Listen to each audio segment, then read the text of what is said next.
Women Who Lead series presented by the She Deserves More movement and ReHope coach herself. I'm super excited because we have a wonderful speaker for you tonight, and she happens to be a part of our leadership collective. And when I tell you she's rocking it, she's rocking it. Okay, she's doing all the things, making sure that she is getting her clarity, her alignment, her liberation, and momentum going and keeping it going. Um, she is from Birmingham, Alabama, right?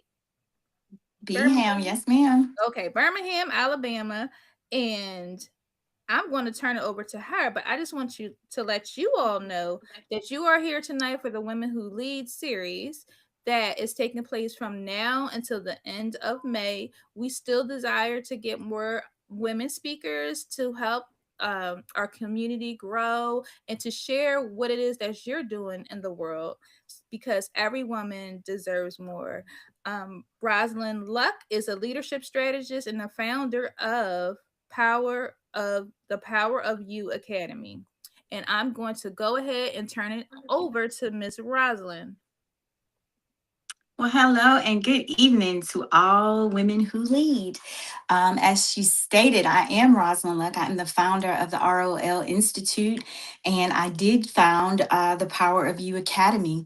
What I do is I equip high performing women like us how to lead and rise in confidence, own our authority, and lead with discipline through structured personal development, emotional intelligence, and then I also do through spiritual alignment.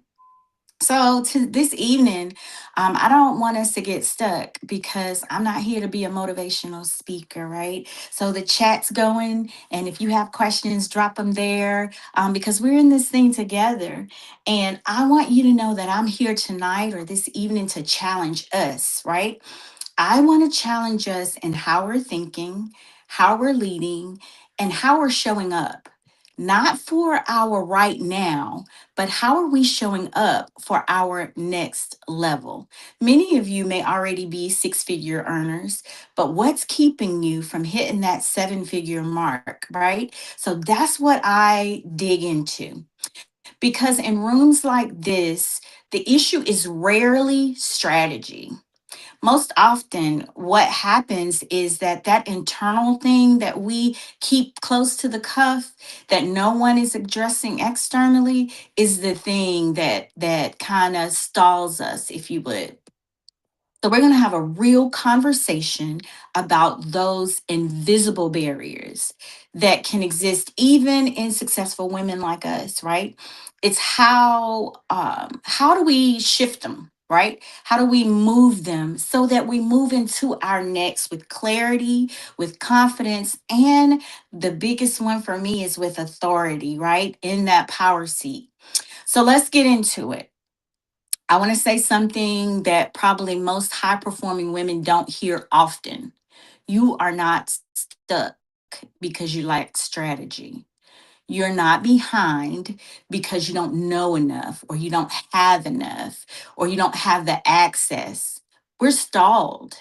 And when you think of stalled, or when you hear the word stalled, you think of a car that has stopped or flooded, or if you know anything about cars. But I'm not talking about that. When I'm talking about stalled, I'm talking about something internal has got you negotiating with your next level. I'm not good enough. I'm not strong enough. I'm not smart enough. I don't have enough degrees.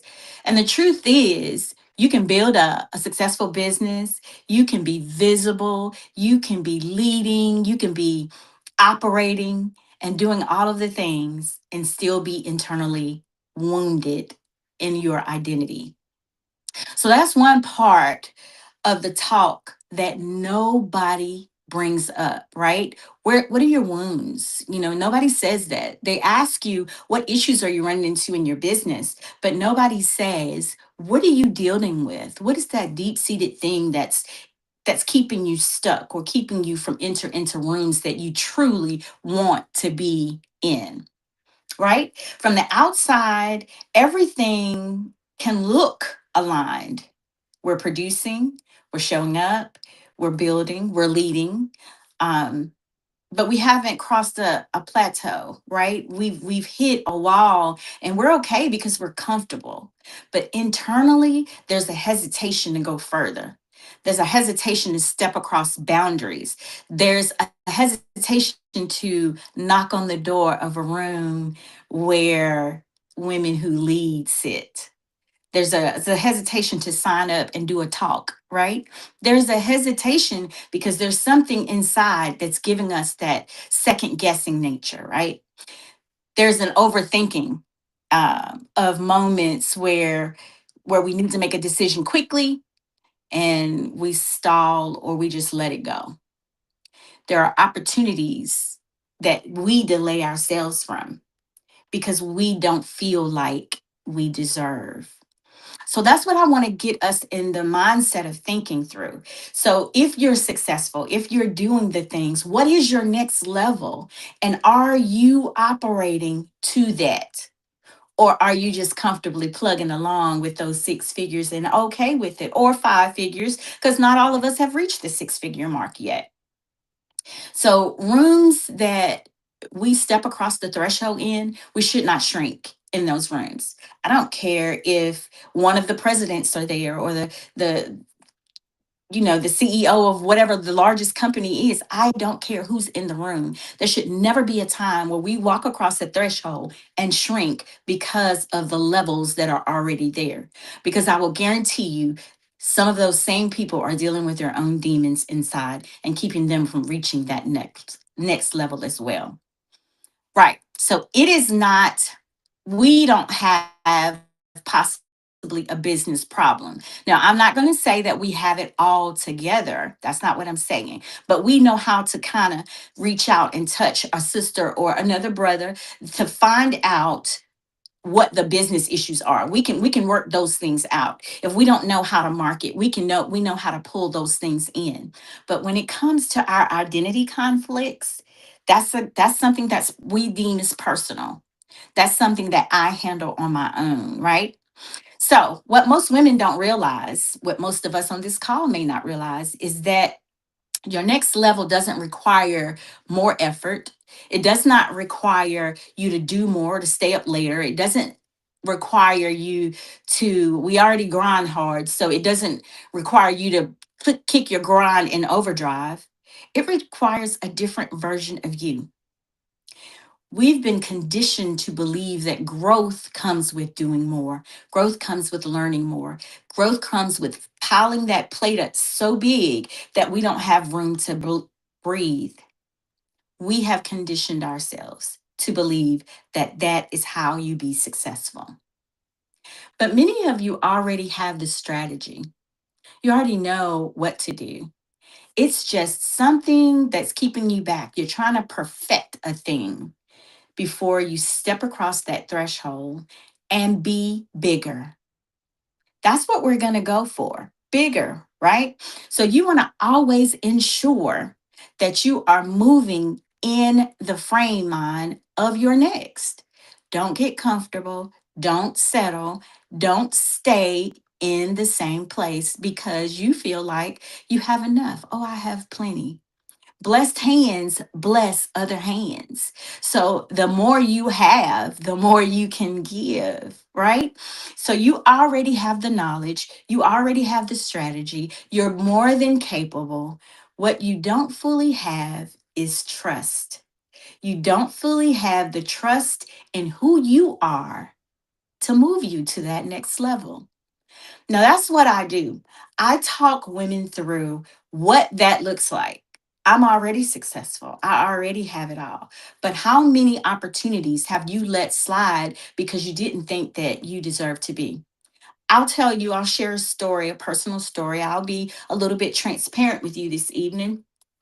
When I saw this flyer to be a co host for the C.A.L.M Collective, the ReHope, and everything, all of this grand stuff the ReHope coach has, I was reading through and I was looking at it and I was like, oh, a co host. And then I go and I read the fine print of what you have to do and all the things. Never been a co host before. I've done little small events, but nothing on this scale. And my first thought was, that's a little bit out of my league. I don't know. I've never done that before, so I would not be great at it. Who said I had to be? Because the moment that I signed up, you know what I got? Instruction. I got so much information, and I got a community that'll help me walk through it. Now, had I stayed in my head and talked myself out of that, I wouldn't be here talking to you all tonight because I would have talked myself out of an opportunity. How many of you can say that you've done that at some level, at every level, possibly in your life, in your business career, your personal lives? How many of us can say that we have absolutely talked ourselves out of grand opportunities because I didn't feel like I was worthy enough to be a co host for the city of Alabama, Birmingham, Alabama. So we don't fully have trust in who we are at the next level. And to some degree, you can't, right? Because you don't know what that entails. But I'm worthy, right? Until that trust is established, we're going to continue to circle around opportunities instead of stepping into them. Because our business is only going to grow to the level that our identity, that our trust level is able to sustain, right? So I can believe for you, I can show up for you, I can help you reach six, seven figures, I can help you. I can rah rah with the best of them. But when it comes to me, oh no, that's not my area. That's not my lane. I don't know how to do that. I'm not good at that. We in the world of business don't have the the wherewithal to stay right there. We have to move. We have to constantly move. When we get the opportunities, we have to take them because they don't come for us that often. Most often, we have to make our own platforms and we have to grow our own platforms. And because nobody's giving us anything as women, as Black women, as brown women, as whatever color women in today's world, if we want it, we got to build it and we got to fight hard for it and go get it. So we don't have opportunities to just stand back and let them float by because we are doubting or we are not fully engaged in who we are and what our identities are. So, what happens next? We hit what feels like a ceiling, not because we're incapable, as I've stated, but because internally something is unresolved. And these are not surface level issues that I'm talking about. I'm not talking about the college degrees. I'm not talking about those things. I'm talking about the things that are deeper, quieter, unspoken internal barriers that high performing women learn how to function with. We learn how to bury those things. How many of you are travelers? I like to travel. But when I leave home, I pack a bag, most often overpacked for sure. But I pack a bag and I go and I have the most amazing time because I want to make the best of it because it's rare that I get to go and just chill and not think about business because I'm building from the ground up. But when I go and I have this amazing time, when I return home, I have to unpack that bag, right? I have to clean those clothes and I have to either prep them for the next trip or prep them for everyday wear and whatever I'm going to do with them. But either or, I'm going to have to unpack that bag. A lot of us, as strong women, as high performing women, will leave those internal bags packed so long that they have cobwebs on them. Now, I'm not saying that triggers don't show up and triggers don't show out through our daily life. And if you're not sure that you have that buried barrier, then you're not going to know what that trigger is or why you're triggered. You're not going to know why you're bleeding on people. You're not going to know why you feel like you have to be surrounded by people all the time. You're not going to know why it's hard for you to sit in silence. It's hard for you to sit with yourself.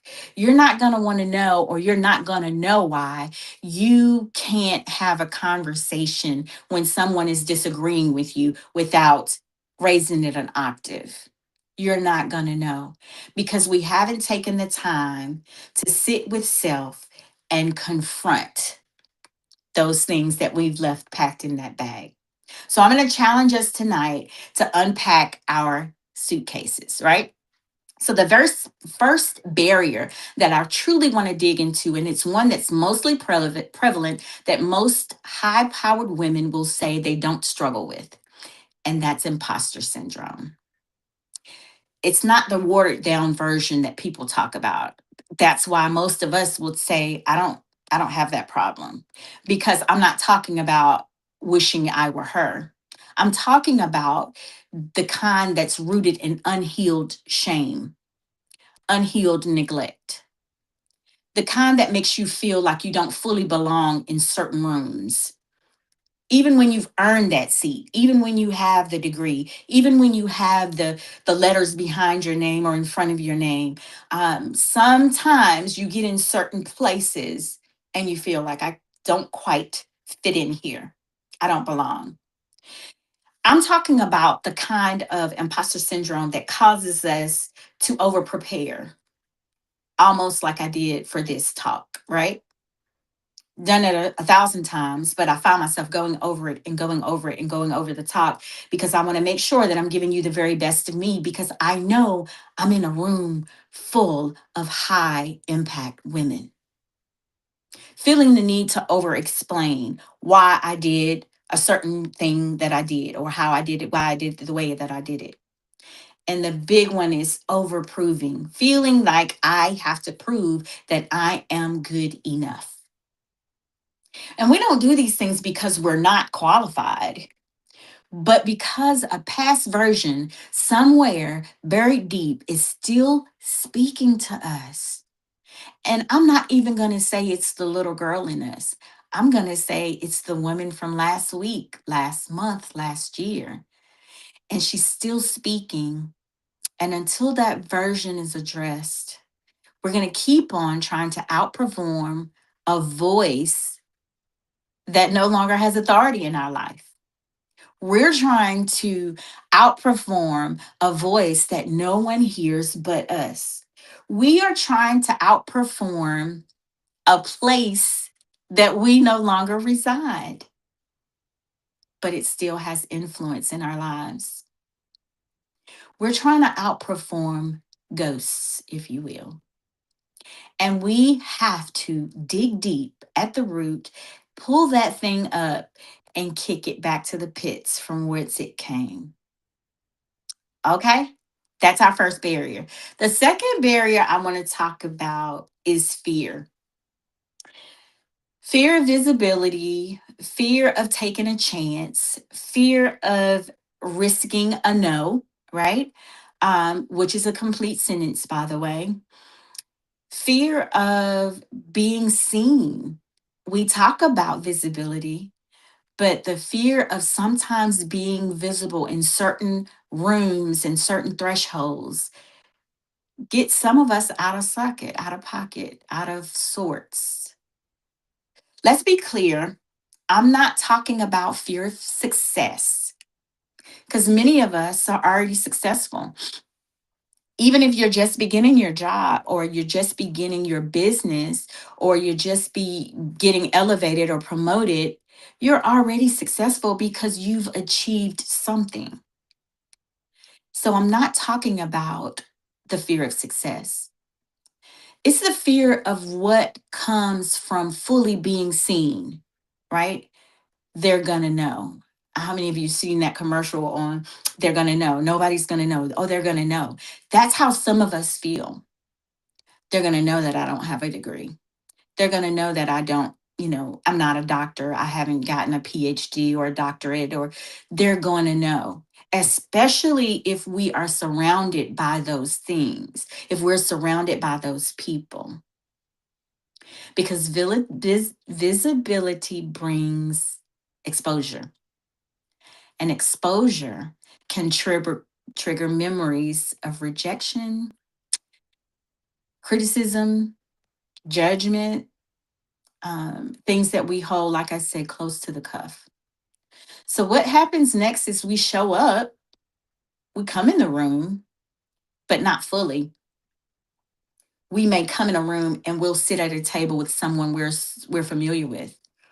We'll sit or stand by one or two people that we automatically connect to, but we don't branch out and try to get to know the bigwigs in the room, if you will. We don't step across thresholds and insert ourselves and say that this is me showing up fully out of my comfort zone. Because a lot of times that's what it is. I'm super uncomfortable doing that. So, guess what? I'm not going to do tonight that. You post, but you're inconsistent. Your social media presence is iffy at best, and you wonder why you don't have more followers.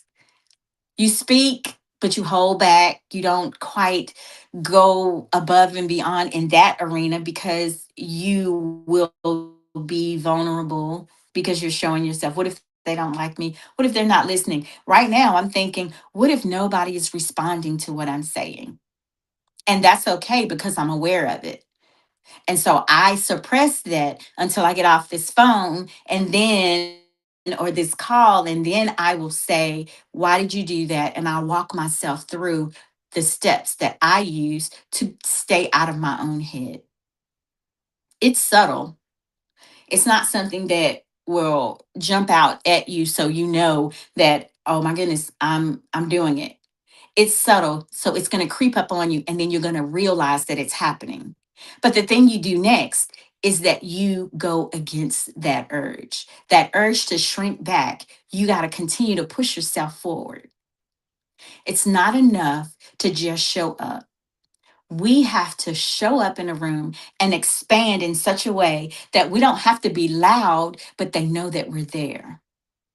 The expansion of you, when you show up as truly who you are meant to be and you show up fully, you will be noticed by merely showing up. Sometimes when you open your mouth, you can say something so profound to a room full of high powered men and women, till you stop the crowd and people start to listen to what you have to say. Your voice is meant for someone, especially in this season. So shrinking back is no longer an option. Okay. The third barrier I want to talk about is trauma based. And I talk about this one because there are some of us who don't have the quiet um, barriers. Some of us have the loud barriers. I am a survivor of domestic violence. So my barrier is that sometimes I feel like people are watching me because my inward scars are starting to show. Sometimes, if a male voice speaks too loudly, especially one that's in authority, I start to feel myself back up. I don't want to be in those surroundings. So, when you have a trauma based barrier that's from something that was a loud trauma, is what I call it, abuse, any type of verbal abuse, sexual abuse, violence in any type of way, those are more prevalent. We talk about those more. So those are more outward, um, because they show up a little bit differently than the silent ones that we just talked about. But I want to talk about trauma based decision making. When something happens, and I spoke of a male authoritative that gets loud or raises his voice, I have to be quick on my feet and realize that that's a trigger for me, and I have to cut it off at the pass, right? Because that's when it gets real for me. Because I still have to show up, I still have to produce, I still have to go forth in the midst of dealing with that internal turmoil. So if I don't pluck those things up at the root, if I don't know that what's happening internally, it'll show up in my performance. It'll show up in how I'm strategic in my business, or if I can be strategic in my business. These are, we have to figure out some protections to help us to maneuver when those types of things happen. So let's go back to thinking about trauma based decision making. When we hesitate to raise our prices, for instance, I was on a call the other day, and my package, the young lady, the coach, she's my coach. She asked me, she says, "Well, what are your prices for your package?" And I told her what the prices were for my package. She said, "Are you crazy? That is too low for what you're offering. This package, should, you should charge this." And I'm thinking, I devalued myself and I wasn't even thinking that I had. I wasn't counting the time. I wasn't counting the value of what I sat and learned and taught myself, and the things that I learned in school and the research that I put in. I devalued all of that in the stroke of one moment because I feared losing clients. So I was going to do what I thought might be a reasonable price. You avoid hiring, you avoid delegating because you don't want people to, you don't want to overwork anybody. I don't need that support. I got it. Um, and that's another sign that your trust is not fully there. Now, this is not that internal trust I'm talking about. Now I'm talking about trusting others. When you've dealt with a strong trauma as such, that trust is something that you hold very near and dear to your heart, and you won't easily give it. So you fail to delegate, you fail to hire on help, you fail to ask for help sometimes. When you do this, and when we do this, and when we hold back, and when we shrink back, and when we don't ask for help, we delay our scaling. And it's not because we're not ready. We've done the work, we've done the footwork, we've done the grinding, we've been in the rooms. It's not because of those things. It's because failure would feel too familiar. So again, we're going to stay really close to the circle that we've already built, the room that has a ceiling on it. We're going to be okay with that. We're not going to poke holes in that ceiling. We're going to stay right there because it's comfortable. And when our decisions are rooted in protection instead of in vision, our business can't expand beyond what feels emotionally safe. If we're starting to feel like emotionally this is coming a little bit too taxing, we'll start to shrink back. And then we become okay with six figures. We become okay with five figures in some instances. We become okay with only bringing in $20,000 a month. We can't continue to operate. What we call what I call a strong woman trap is what many of us have done, and that's mastered survival.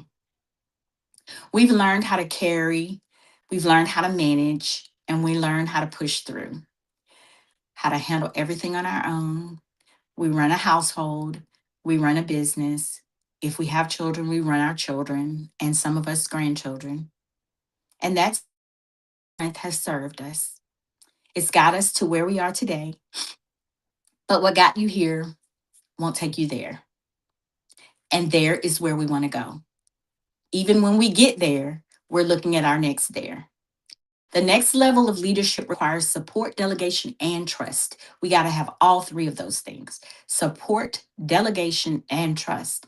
And if our identity is rooted in being the one who handles everything, we will unconsciously resist the very systems that are designed to help us grow. And then finally, we want to talk about identity misalignment.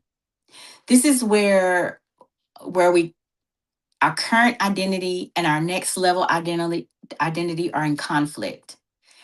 I say expansion internally.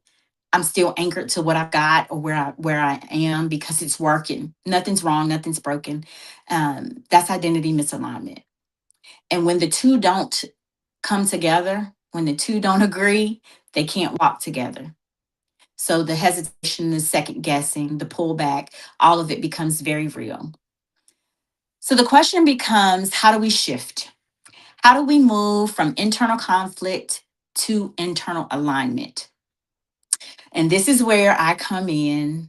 And this is where I introduce to you a framework that is known as Rise on Lead, ROL framework, Rise on Lead.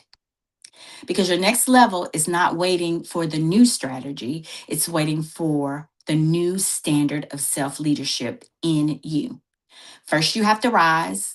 And rising is not, not talking about elevation, I'm talking about awareness. It's not about who you are. You know who you are. Now you need to know where you're going and who that person looks like.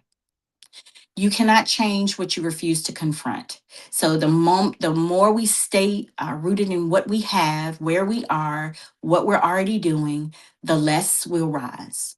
Rising will cause you to identify the patterns that are running in your background, the triggers that you've normalized, and the emotional responses that you've justified. The silent experiences that you have shaped how you show up. Until you see it clearly, you will continue to operate unconsciously.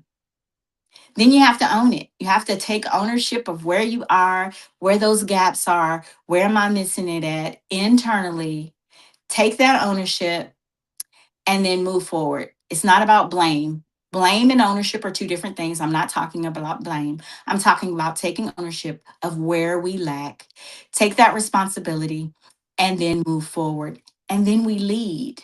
And I'm not talking about leading a team, I'm talking about leading ourselves. You need stronger self leadership. Leadership is how you manage yourself when nobody's watching, how you deal with you internally. It's how you execute without overthinking, over processing. It's all of those things. And guess what? Leadership is having that authority in this season where you don't need permission. You just need the door to open. You even need a little crack to stick your foot in, and we can go forth. So I want to leave you with this question. And I really want you to sit with this. Which internal barrier has been quietly running your business? Not the one you talk about, the one that you've adapted to. I'll repeat that for you. Which internal barrier has been quietly running your business? The one you've learned how to function with, the one that shows up in your hesitation, your inconsistency, or your delay. Because if you don't confront it, you will continue to build success, but you will always feel like you're missing something. That is what I have for you on this evening. If you want your next level to be greater, to be grander, to be the best, it's about building a better business in you, to become a stronger leader in you. Because of the version of you that got you here cannot be the version of you that takes you there. This is the moment that we rise in awareness, we own our authority, and we lead without hesitation. It has been such a pleasure to share with you on this evening. I'm so grateful that I've had the opportunity to do so. And I hope that you've gotten something from this. And thank you, ReHope Coach, for allowing me a portion of your platform. Thank you. Woohoo! Woohoo, Roz. You did a phenomenal job. Let me just give you some of your own notes, okay? So Roz said, you said unpack the bag. So I said, yes, unpack the bag. And then how long does it take you to empty your bag after a vacation and you return home? That was my little input to that. Like, how long does it take you? Because I missed what you said. That's Mhm. Jotting it down. So Roz is teaching us how to stop playing small. Trauma-based work to pluck things up at the root. Trauma-based decisions, trauma-based decision making will cause you to devalue yourself, Roz said. Mhm. And Roz asks, have you talked yourself out of your next opportunity? And you started with that. You led with that. And I'm amazed and I'm so excited that you are here. But you led with speaking about how you almost talked yourself out of this opportunity to work with me, Mhm. to become a part of the community. And I think one of the key things that you said was, okay, you were acting out of fear. The opportunity was there, but are you qualified to do that? Right? I'm not qualified to do that. I've Mhm. never done that before. But then, like you said, you came aboard and then you've been given direction and coaching and all the way through, Mhm. right? So a lot of times and you touched on Right. this, we talk ourselves out of our future without even knowing what the current present thing will bring it all, that it will bring it all together. Like, so you could have talked yourself out Right. of this opportunity here. Not only is Roz here for the women who leads, but Roz is going to be speaking on a panel next week in Florida. Woohoo! So you're not only doing this now, but you are going to be seen and visible with this leadership collective for a lifetime. I hope you be here for a lifetime, but at least for the next year, Right. we'll put you on a Right. right? We'll put you on a platform so that you can be visible. And when you don't feel like you're confident enough, we're here to cushion it so that you will have all the skills that you need. But if you never say that yes, and I think which the work that you're doing and your strategy is amazing because you're Mhm. helping the women unpack the stuff, get it all out, and then be clear enough, right, to make sure that they say the yeses and don't just Right. say no because they don't think that they have it. Exactly. Exactly. Do you have anything that you want to leave the folks with to like download or anything like that? I do want you to tell them where to find you and everything like that. I have my most of my stuff is under construction right now. Okay. My website and my because I'm rebranding. I'm Okay. rebranding, and It's nothing like a good rebrand. this has been amazing. Hmm.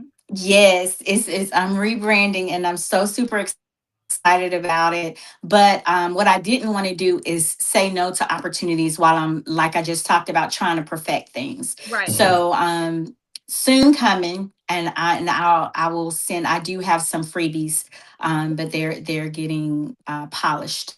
Then Okay. we'll put those out there. Well, there's no rush for a freebie.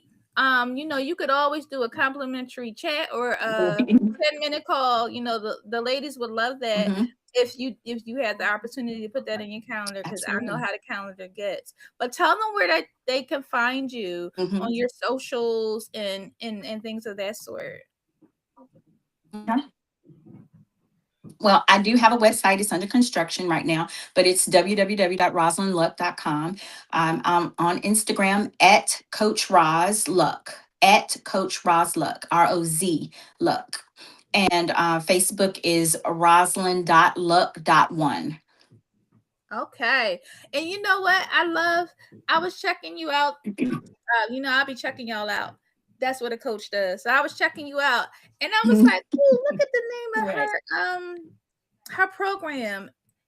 It's ROL." I said, "Oh, look at that. That's so neat. That's like your initials Mhm. almost." I'm like, "Okay, Rozlan Luck, It ROL." is, it's I love definitely that. I love that. it's my initials. My middle name, it starts with an O. So it's my Okay. initials. Yeah, Hmm. I figured it had something to do with the middle name because it was just too perfect, like Rosalind, Hmm. whatever the O is, and then Luck, and it's ROL. So if not for nothing, y'all can remember that this is Rosalind Luck, and her program and her strategy and her Right. transformation for you is ROL, which stands for what again, Roz? Rise, own, lead.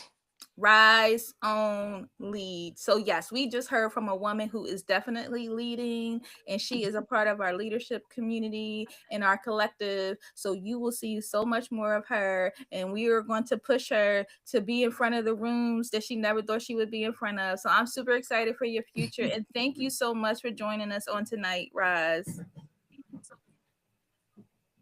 Thank you so much for having me. All right, good night.